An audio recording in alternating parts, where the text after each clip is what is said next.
بسم اللہ الرحمن الرحیم۔ السلام علیکم ورحمۃ اللہ وبرکاتہ۔ ڈیئر اسٹوڈنٹس، آپ کیسے ہیں؟ آپ سب خیر وعافیت سے ہیں؟ محمد عاصم رضا عرض کر رہا ہوں یونیک کالج سیکریٹریٹ لوگ والے کی جانب سے۔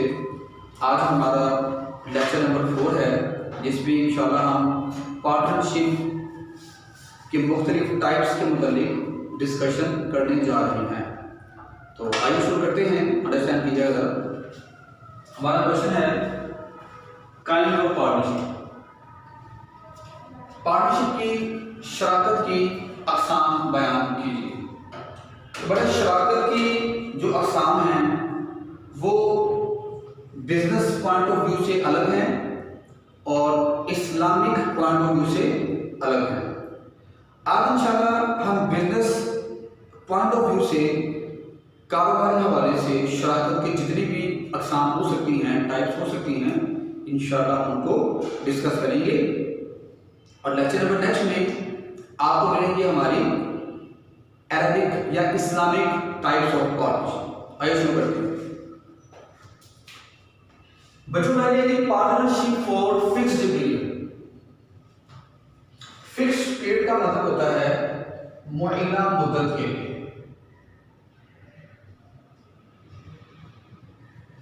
کہ جب شراکت ایک خاص وقت کے لیے ہوتی ہے، فکس وقت کے لیے ہوتی ہے، اسے بولتے ہیں پارٹنرشپ فور فکسڈ پیریڈ۔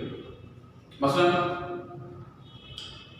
5 لوگوں نے مل جل کے پیسہ ڈالا اور مل جل کے ایک کام شروع کر دیا۔ پلان یہ کیا کہ ہم نے 5 سال بعد اپنے بزنس کو ختم کر دینا ہے۔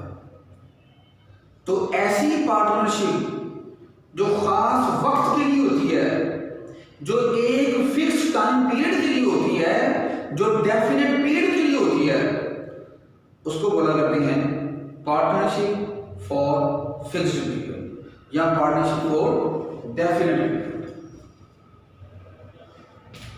اس کا دوسرا نام ہے پارٹنرشپ آف ٹائم۔ اس کا ایک مزید نام بھی ہے، اس کو پارٹنرشپ آف ٹائم بھی کہہ سکتے ہیں۔ تو بچوں بات یاد رکھیں، جب فکس پیریڈ مکمل ہو جاتا ہے تو یہ والی پارٹنرشپ ختم ہو جاتی ہے، اس کا خاتمہ ہو جاتا ہے۔ مزید دیکھیے پرٹیکولر پارٹنرشپ۔ پرٹیکولر پارٹنرشپ کا مطلب ہوتا ہے خاص۔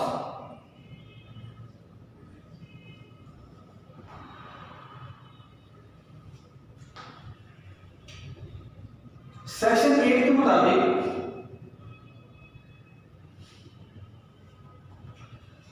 آپ نے ایک پارٹنرشپ کی کسی خاص بزنس کے لیے، تو ایسی پارٹنرشپ جو کسی پرٹیکولر بزنس کے لیے، کسی خاص کاروبار کے لیے کی جاتی ہے، سیکشن 8 کے مطابق اس کو پرٹیکولر پارٹنرشپ بولا جاتا ہے۔ بات یاد رکھیں، آپ جو بھی بزنس یہاں پر ڈیسائیڈ کریں گے اس کی نیچر چینج نہیں ہو سکتی۔ آپ جانتے ہیں بچوں کہ بزنس جو ہے اس کی 3 ٹائپس ہوتی ہیں۔ پہلا ہوتا ہے مینوفیکچرنگ بزنس،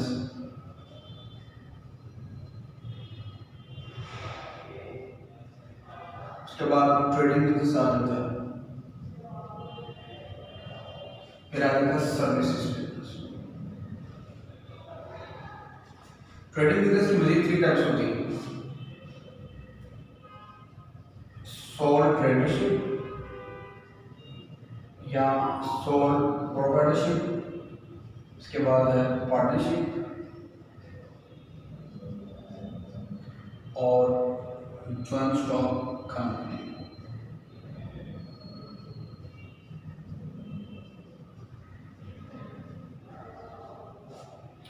تو بچوں آپ نے بزنس کی جو بھی نیچر ڈیسائیڈ کی ہوگی پارٹنرشپ کے مطابق، بعد میں اس کو چینج نہیں کیا جا سکتا۔ اس کے بعد ہے پارٹنرشپ ایٹ ول۔ ول کا مطلب ہوتا ہے مرضی بھی کہہ سکتے ہیں. پارٹنرشپ ایکٹ بل سیکشن 7 کے مطابق کہ پارٹنرشپ بناتے ہوئے اس پارٹنرشپ کا جب آپ ایگریمنٹ کریں گے یا ڈیل بنائیں گے تو اس میں کوئی خاص وقت نہیں لکھا جاتا. نو provision is made for specific period of time کہ آپ نے یہ والی پارٹنرشپ کتنے عرصے کے لیے بنانی ہے. کوئی ایسی پروویژن، کوئی ایسا پیراگراف نہیں لکھا جاتا، کوئی ایسی کنڈیشن نہیں لکھی جاتی کہ ہم نے کتنی دیر کے لیے یہ والی پارٹنرشپ اسٹیبلش کرنی ہے، قائم کرنی ہے. تو ایسی پارٹنرشپ جس کے لیے کوئی وقت نہیں لکھا جاتا، کوئی وقت طے نہیں کیا جاتا، ایسی پارٹنرشپ کو پارٹنرشپ ایکٹ ول بولتے ہیں. اس کی چند ایک ایگزامپل ہیں جو مزید بات کرتے ہیں. اور ایک چیز آپ کو بتاتا چلوں کہ ایسی پارٹنرشپ چلتی رہتی ہے اگر کوئی ایک پارٹنر نوٹس لکھ کے دے دے کہ میں آئندہ کے بعد اس پارٹنرشپ میں نہیں رہنا چاہتا، میں اپنے بزنس کو ختم کر رہا ہوں یا میں اپنی پارٹنرشپ کو ختم کر رہا ہوں، اور وہ نوٹس اپنے حصہ دار کو بھیج دے، تو جس حصہ دار کو وہ نوٹس ملے گا تو پارٹنرشپ اس کی طرف سے ختم ہوتی چلی جائے گی. میں نے کیا بتایا آپ کو سیکشن 7 میں کہ پارٹنرشپ ایکٹ بل یہ ایک ایسی پارٹنرشپ ہے جس میں کسی قسم کی پروویژن، کوئی پیراگراف نہیں لکھا ہوتا، کوئی شرط نہیں لکھی ہوتی، کوئی ایسی چیز نہیں لکھی ہوتی کہ یہ کتنے ڈیوریشن کے لیے، کہ کتنے وقت کے لیے یہ والی شراکت داری قائم کی جائے. کوئی وقت طے نہیں ہوتا، یہ باہمی مرضی سے چلتی ہے. میوچل کانسینٹ، یہ باہمی مشورہ کرتے ہیں آپس میں اور باہمی مشورے سے جب تک یہ چلتی ہے اس کو چلاتے رہتے ہیں. لیکن اگر کوئی بھی ایک حصہ دار نوٹس لکھ کے دے دے کہ میری طرف سے پارٹنرشپ ختم ہو گئی ہے، تب پارٹنرشپ کا خاتمہ ہوتا ہے. اب ایسی پارٹنرشپ کو کیسے کریٹ کیا جا سکتا ہے؟ اس کی 3 چیزیں لکھی گئی ہیں. ایسی پارٹنرشپ جو پارٹنرشپ ایکٹ بل اس وقت ماضی وجود میں آتی ہے کہ جب یہ چلتی رہتی ہے کوئی خاص وقت طے نہیں ہوتا. تو جب بھی کسی بزنس میں، پارٹنرشپ کے بزنس میں کوئی خاص وقت طے نہیں ہوتا تو پارٹنرشپ ایکٹ بل یہ وجود میں آ جاتی ہے، یا انڈیفینٹ پارٹنرشپ اس کو ہم بول سکتے ہیں. انڈیفینٹ پیریڈ، کوئی خاص وقت نہ مقرر ہونا.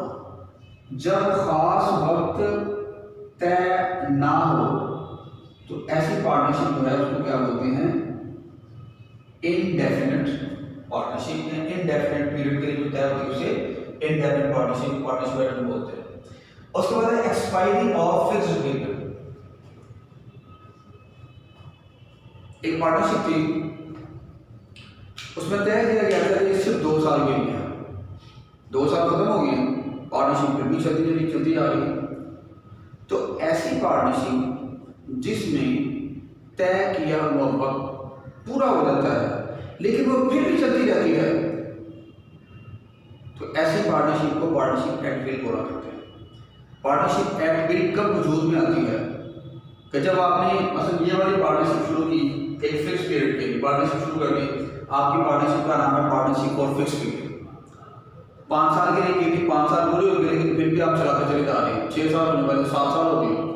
تو اس کا مطلب یہ ہوا کہ جو فکس پیریڈ کے لیے پارٹنرشپ آپ نے شروع کی تھی اس کا فکس وقت ختم ہو چکا ہے لیکن پھر بھی پارٹنرشپ جاری ہے. اب یہ پارٹنرشپ کون سی بن گئی ہے؟ یہاں سے کنورٹ ہو کے پارٹنرشپ ایکٹ بل بن گیا.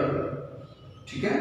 لاسٹ پوائنٹ ہے پرٹیکولر ورک. آپ نے کسی خاص کام کے لیے پارٹنرشپ شروع کی تھی.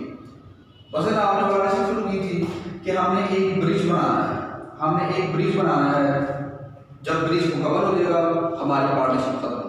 اب آپ نے اس پل کی تعمیر کر لی، پل بن گیا، برج مکمل ہو گیا، لیکن اس کے بعد آپ کی پارٹنرشپ چلتی جا رہی ہے. تو اب یہ کون سی پارٹنرشپ بن گئی ہے؟ یہ بن گیا پارٹنرشپ ایکٹ بل. اس کے بعد لاسٹ اسٹوڈنٹس دیکھیے گا، لاسٹ ہے لمیٹڈ پارٹنرشپ. یہ جو لمیٹڈ پارٹنرشپ ہے، ایسی پارٹنرشپ کا پاکستان میں کوئی وجود نہیں ہے. یہ 1907 کے مطابق 1907 پارٹنرشپ ایکٹ کے مطابق اس کو پہلے پڑھا جاتا تھا، لیکن اب یہ ایکٹ ختم کر دیا گیا ہے، اب اس کو پڑھیں گے 2017 کے ایکٹ کے مطابق ہم پڑھیں گے۔ تو بچوں بات یاد رکھیں، واحد ملکیتی کاروبار میں حصہ داروں کی ذمہ داری غیر محدود ہوتی ہے۔ سول پروپرائٹرشپ میں حصہ داروں کی ذمہ داری ان لمیٹڈ ہوتی ہے۔ پارٹنرشپ میں بھی تمام پارٹنرز کی جو لائبلٹی ہے وہ ان لمیٹڈ ہوتی ہے، ٹھیک ہے؟ لیکن یہ ایک ایسی پارٹنرشپ ہے جو پاکستان میں نہیں پائی جاتی، انڈیا میں کہیں کہیں پائی جاتی ہے۔ یہ وہ پارٹنرشپ ہے جس میں جو حصہ دار ہوتے ہیں، جس میں جو پارٹنرز ہوتے ہیں، تمام کی لائبلٹی ان لمیٹڈ ہوگی، صرف ایک کی لائبلٹی لمیٹڈ ہوگی، یا تمام کی لائبلٹی لمیٹڈ ہوگی، ایک کی لائبلٹی ان لمیٹڈ ہوگی۔ ایک بندہ ایسا ہونا چاہیے یا تو وہ لمیٹڈ لائبلٹی والا ہو، یا ایک بندہ ایسا ہونا چاہیے جو ان لمیٹڈ لائبلٹی والا۔ ایک بار پھر سنیں، ایسی پارٹنرشپ جس میں تمام حصہ دار ان لمیٹڈ لائبلٹی والے ہوں ایک بندے کے علاوہ، یا ایسی پارٹنرشپ جس میں تمام بندے لمیٹڈ لائبلٹی والے ہوں ایک بندے کے علاوہ، اور ایسی پارٹنرشپ کا وجود پاکستان میں نہیں ہے۔ اب اس کی کچھ خصوصیات ہیں، دیکھتے ہیں ہم کو۔ پہلی اس کی خاصیت ہے کہ نمبر آف ممبر، اس میں کم از کم جو آرڈنری بزنس ہوتا ہے نا، کم از کم 2 پارٹنر اس میں پائے جاتے ہیں۔ میں نے آپ کو پہلے بتایا تھا کم از کم 2 پارٹنر ہوتے ہیں، 2 حصہ دار ہوتے ہیں، اور زیادہ سے زیادہ 20 حصہ دار پائے جاتے ہیں۔ کم از کم 2 حصہ دار ہوتے ہیں، زیادہ سے زیادہ 20 حصہ دار ہوتے ہیں۔ لیکن اگر بینکنگ بزنس کارڈ ہوں گے تو پھر حصہ داروں کی تعداد جو ہے وہ 10 سے زیادہ نہیں ہو سکتی، ٹھیک ہے بچوں؟ اس کے بعد partners with limited liability, partners with in limited liability. میں نے آپ کو بتا دیا کہ لمیٹڈ پارٹنرشپ میں یا تو تمام حصہ دار ان لمیٹڈ لائبلٹی والے ہوں گے ایک بندے کے علاوہ، اس کی لائبلٹی کون سی ہوگی؟ Limited liability. یا تو تمام پارٹنرز لمیٹڈ لائبلٹی والے ہوں گے ایک بندے کے علاوہ، اور اس کی لائبلٹی کون سی ہوگی؟ ان لمیٹڈ۔ یہ پوائنٹ آپ لکھ دینا۔ اس کے بعد یہ جو ایک شخص ایسا ہوتا ہے جس کی لائبلٹی لمیٹڈ ہوگی، جس کی ذمہ داری محدود ہوگی، وہ ایسا بندہ ہوگا وہ پارٹیسپیشن نہیں کر سکتا، فرم کے کسی بھی کام میں پارٹیسپیشن نہیں کرے گا، مینجمنٹ میں پارٹیسپیشن نہیں کرے گا، پارٹیسپیشن نہیں کرے گا مینجمنٹ میں، انتظامی معاملات میں دخل اندازی نہیں کر سکتا۔ ایجنٹ آف فرم، ایسا بندہ جس کی لائبلٹی لمیٹڈ ہے پارٹنرشپ میں، وہ کبھی فرم کا ایجنٹ نہیں بن سکتا۔ انسپیکشن آف بکس، کتابوں کا معائنہ، ریکارڈ کو چیک کرنا، جب چاہے وہ چیک کر سکتا ہے۔ اس کے بعد ہے انٹری آف نیو پارٹنر، اگر کسی نئے بندے کو بزنس میں لانا ہو تو اس کے مشورے کے بغیر، یعنی کہ جو لمیٹڈ پارٹنر ہے اس کے مشورے کے بغیر بھی ہم اس کو بزنس میں لا سکتے ہیں۔ ورڈ لمیٹڈ، بات یاد رکھیں جو ایسی پارٹنرشپ ہوتی ہے نا، اس میں ورڈ لمیٹڈ لکھنا ضروری ہے۔ Transfer of share, limited partner ہے، یہ مشورے ضرور دے سکتا ہے، لیکن اس کا مشورہ ہر صورت مانا جائے یہ ضروری نہیں، ٹھیک ہے؟ تو بچوں آج کا لیسن جو تھا وہ آپ کو یہاں تک ہی تھا۔ اب آپ لوگوں نے کوشش کر کے جو اسلامک پارٹنرشپ ہے اس کو آپ نے پڑھنا ہے، انشاءاللہ آپ کو اس کی سمجھ آئے گی۔ آپ کو کلیئر ہو جاتا ہے تو ٹھیک ہے، نہیں ہوتا تو بھی ٹھیک ہے۔ تو انشاءاللہ نیکسٹ لیسن میں آپ کو اسلامک ٹائپس آف پارٹنرشپ یہ ساری بتائی جائیں گی، اور اس کے ساتھ ہم ایک کوشچن اور کریں گے پارٹنرشپ ڈیڈ کے مطابق، ٹھیک ہے بیٹا؟ تو تب تک کے لیے اپنا خیال رکھیے گا، دعا میں یاد رکھیں، اللہ تعالیٰ آپ سب کو اپنی حفظ و امان میں رکھے۔ السلام علیکم ورحمۃ اللہ وبرکاتہ۔